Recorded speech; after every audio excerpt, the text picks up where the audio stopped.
To say that I've become a little bit obsessed with being the most efficient possible when it comes to farming the different resources that you need in the First Descendant, whether you're looking for gold or Kuiper or the most weapon XP you can get weapon proficiency, or character XP, since you have to re-level your character multiple times if you're planning on min-maxing the shit out of it. That's true for your weapons as well. And these things will all cost Kuiper to upgrade modules, of course, and of course gold to just pay for everything. And one of the things that gets really important as you get deeper into the end game is just how much gold you can farm in the shortest amount of time possible. Gold is very much a resource that I didn't take very serious at the beginning. I thought that the begin all and end all was Kuiper, and that is true to a degree at the beginning part of the game as you're starting to flesh out some of your early modules and everything like that. But later on, when you need to start paying for some very expensive research, items that you're trying to get, or to pay for the later levels in a module, you are going to need a huge amount of gold. So you want to be as efficient as possible with whichever one of these resources you're looking for, so that you don't waste your time, or rather, let's say that you make the time work for you. Now, I published a video ultimate farming guide a little while back, and you can consider this video essentially a follow-up to that video. What I did there is I created a spreadsheet, which I'm going to show to you right now. It's this over here. And I was testing all of the different, let's say, meta farms that are out there. So some of these are farms which I naturally sort of like just stumbled onto. And some of these are ones which are blowing up in the community. A good example for that would be, for instance, this one over here. So Sterile Land, the repository Kuiper mine. So this one sits over here on the map.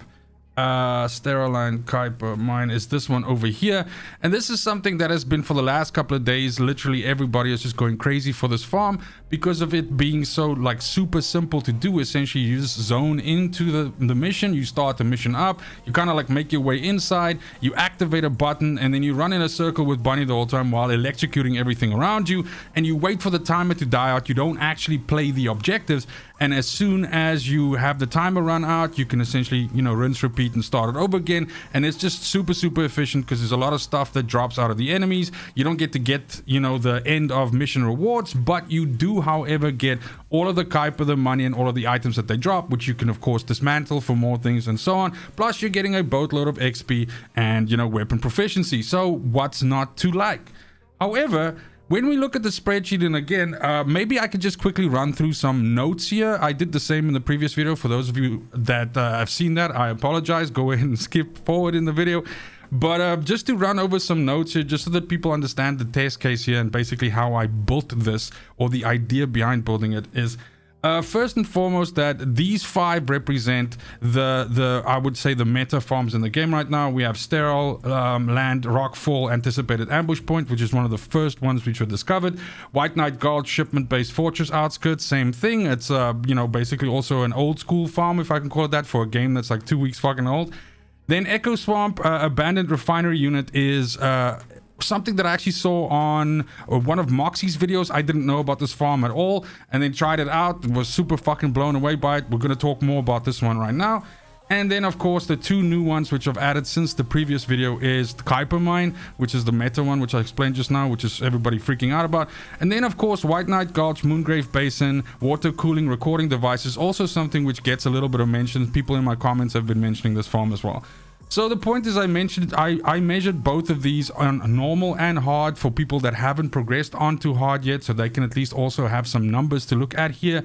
I measured the average time that I used to complete these, and this is of course done with, so here come the caveats, right? This is of course done with Bunny, and I would say it's a fairly well geared Bunny. Bunny was the first character that I essentially spent a lot of time on in this game, so my Bunny is pretty damn strong, I'm not gonna lie. But the good thing about Bunny, and this is maybe something that we need to spend some time talking about, the good thing about Bunny is that even like a medium geared Bunny is exceptionally good at clearing this farming content. So not fighting bosses, not going up against anything too spicy, but just basically churning through a bunch of enemies with AoE and getting the loot from it. So absolutely, you are hamstringing the shit out of yourself if you are not spending some time and kitting out a Bunny that can do these kinds of activities for you. Arguably, you can do all the farms in the game with any Descendant, but the speed factor comes into play here. And considering that some of these things, I've spent upwards of maybe 6, 7, 8 hours in some of these farms. So unless you're someone that basically can zone out fucking completely, you are going to struggle with the time commitment that it requires to farm up all the resources that you need. So any edge that you can give yourself is going to mean a lot for you. And Bunny absolutely is a fucking edge. I have a build guide on my channel as well for an AoE bunny, which at that point was not like fucking sick. My bunny since then has gotten, I would say, a lot better, but that was kind of like something that I was able to do everything. Now I could do everything even faster, but I was able to do everything with that bunny, so absolutely check that out. So get yourself a bunny. Secondly, all my numbers here include a 30% buff, which is something that you can of course get in the game. So in the game itself, you can, as a reward from the battle pass, you can get these sort of like 30% increases to your leveling speed, your gold find, your Kuiper and everything. And mine are actually always active. This is the only thing that I'm spending real money on, because you can also buy this in the shop. Obviously, if you go to shop and you go to, I believe it's convenience, over here, boom, this is the only thing that I'm actually spending real money on. So making sure that I always have these buffs on. I dread to imagine what it's going to feel like leveling without that 30% buff, but I guess at some point I'll figure, I'll find that out. So if you don't have those buffs, then of course just, diminish these numbers by 30%. Okay. Also, by the way, this Excel file, like, you don't have to be scrounging at your fucking screen here trying to see all of this stuff. This is also linked in the description of this video. I have this living, breathing Excel document that I've created for First Descendant. There's a bunch of other stuff in here as well, and this document will grow over time. So go ahead and bookmark this shit. You can always come back to it, and you can obviously also just go and make yourself a copy of it. You just go here and you go download, and you do that, and then you just check back in it every once in a while. You might be able to see something cool in there. But we have normal, we have hard, but then this is per run at a specific time. So I'm saying, like, in 50 seconds, this is how much of these 4 things I can get in normal. This is how much of these 4 things I can get in hard. This is on average, of course, so it's spaced over 20 plus runs on each one of these. And then I also work at a per hour rate, because that's kind of like what you want. You want to be knowing, like, if you just sit down, you fucking grind out an hour, what are you looking at? The next thing that's super important is all of my tests are done solo. That's because I primarily play the game solo, but also because I didn't want to muddy the numbers with, let's say you play with a really, really great fucking bunny, and now your fucking clear time in the mission is super fast. And so then you're like, holy shit, this is the best farm ever. And then the next time when that bunny's not there, then, you're torched. So this is all solo. In most cases, I would say 99% of the time, if you do this in a team and the team knows what they're doing, you can make this even better. All of these farms are made better by having more people playing at the same time that are in the right kill zones to kill enemies as soon as they appear, to make the activity go faster, meaning that you finish the mission faster. So if you can get yourself a couple of buddies that are fucking into this and that know what they're doing, you're gonna just quadruple the output of all of these 4 categories. Then we also, I've mentioned already that we're using Bunny for this. I think the only other ones which I would consider, which would also work kind of okay, would be Valby or Freyna, because they also have relatively good AoEs that can be, their cooldowns can be lowered severely, and you can use them quite often. So if you are for some reason completely and utterly fucking allergic to Bunny, then, think of using one of those two. And then I will talk more about this at the end of the video, but you can have gear which basically increase your gold drop, your Kuiper drop, all of that stuff. It comes from this over here, your external component. Sorry, I was struggling with that word there. So we'll talk about that a little bit more, but for the sake of these numbers and for the sake of these tests, I of course made sure that I didn't wear any of that gear, because that would also muddy the numbers. And then last but not least, the times obviously reflect hard, so you will probably be able to do this faster in normal. Okay, so the 2 new ones which I tested, if you want to see the old 3 ones and we talk about those ones, obviously refer to the previous videos, but the 2 new ones is Kuiper Mine and water cooling recording device. I was suspicious that maybe Kuiper Mine might dethrone our Victor from before, so a banded refinery unit won by like a fairly big margin against the other 2 in our previous analysis. And I was especially suspicious of Kuiper Mine since so many people were, fucking freaking out about it. But unfortunately, it's still not as good as a bandit refinery unit. By the way, water cooling recording device, dog shit. Don't waste your time doing it. I'm sorry if it's your favorite fucking activity to do. I'm just telling you right now, it's not even close to being compared to something like a bandit refinery unit or even Kuiper mine for that matter. So then talking about our two top dogs and essentially the ones that you should be running depending on a very specific choice, we're looking at a bandit refinery unit and we're looking at Kuiper mine. And the point here is really that you need to be deciding what is most important for you. Both of these are really, really good for all four categories. So XP, weapon proficiency, gold, and Kuiper. But in the case of a bandit refinery unit, that is going to yield you more Kuiper and more gold per hour overall. And the same is true on the Kuiper mine side. Coincidentally, it's called Kuiper mine, but it's best for character XP and weapon proficiency. And the simple reason for this is that these two couldn't be more different. One is a longer activity with a shitload of enemies, which means more character XP and more weapon proficiency in the case of Kuiper mine. And the other one is a short, fast activity with less enemies, but highly repeatable, meaning like it throws the rewards in for you as well and everything like that, which you don't get in the case of Kuiper mine. And that's essentially how these two balance each other out.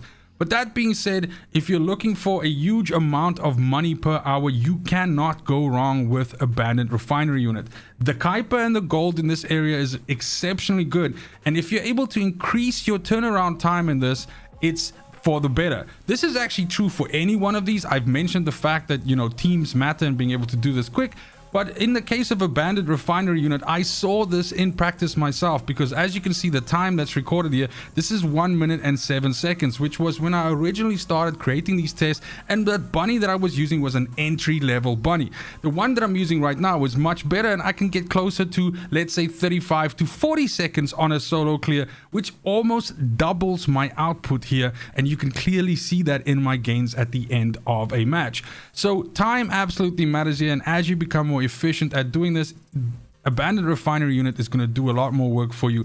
But again, Kuiper mine cannot be faulted. The shit is dope as well. So if you want money and Kuiper, to summarize, a bandit refinery unit. If you want XP and weapon proficiency, Kuiper mine's your shit. Now, just as a final part to the video here before I let you go, and I'm sorry this has been a fairly long one, but I love to talk about this shit, so I'm so sorry. But you also are able to get components which really help you in actually farming more efficiently. And that's because each one of these four components can roll two things on it which are part of what you're looking for. So in the example of your auxiliary power over here, you can get Kuiper shard drop rate, you can get increased modifier there, and you can get a module drop rate increase modifier there. Both of those can roll on the same thing. You want that. Then on your sensor, you can get a character XP gain modifier, which is your own player XP. You want that. And consumable drop rate increase modifier. You want this as well, because this is all of those mats and all that shit that drop, as well as this shit. So these keys, right? So you have analyzers in normal and you have breakers in hard. This also is influenced by the drop rate increase of this over here. Then on your memory, you can get firearm proficiency gain modifier, which is your weapon proficiency, and you can get gold drop rate increase modifier, which is more gold. And then last but not least, on your processor, you can get item acquisition distance increase modifier, which is a fucking game changer. The pickup radius in this game for gold and Kuiper and shit, which you have to run over to pick up, so if you're not diligently doing that, you're losing all that shit that gets left on the floor, is really minuscule. This helps with that a lot. Not like a lot. It's not like you suddenly picking up the whole screen, but this shit is noticeable. So you do want this. And then also equipment drop rate increase modifier, which is also obviously self-explanatory and really good. So build yourself a farm set like this. It's relatively easy by just running all of these activities and then just looking through the components that drop. You'll find this shit sooner than later. Build yourself a farm set like this, put it on Bunny, hit Bunny out, and you're good to go. And that's it for the video. Thank you so much for watching, especially if you made it this far. Let me know in the comments down below if there are any other areas in the game that you prefer to farm at that weren't featured in this video that you'd like me to test and basically see how efficiently they stack up against these. I've tested a whole bunch of other ones. I've just not included them in the file because they performed so mediocrely against these 5 that obviously it didn't make any sense and I didn't want to waste your time. However, over time we could develop something like a top 5, or I mean, God forbid, a top 10. I don't think we need that many of the best places that you can farm depending on what you're looking for, and that can of course help the community. That's really the whole point. So absolutely let me know. But other than that, I just also want to take the chance here to just say thank you very much for all the support, the subs, the the views, the comments, everything like that I've been getting on the First Descendant content. It makes it super easy and a lot of fun to create content for a game if this is the kind of reception, and also at the same time it's a game that I really enjoy, so it's just like a perfect melting melting point, whatever the hell you want to call it, meeting point of all the things that I enjoy. So thank you very, very much for that. It is super, super appreciated. Keep an eye on the channel, tons more First Descendant content coming, and as always, it's just super important to me that you have a fantastic morning, afternoon, evening, wherever you are in the world. And until next video, fucking cheers.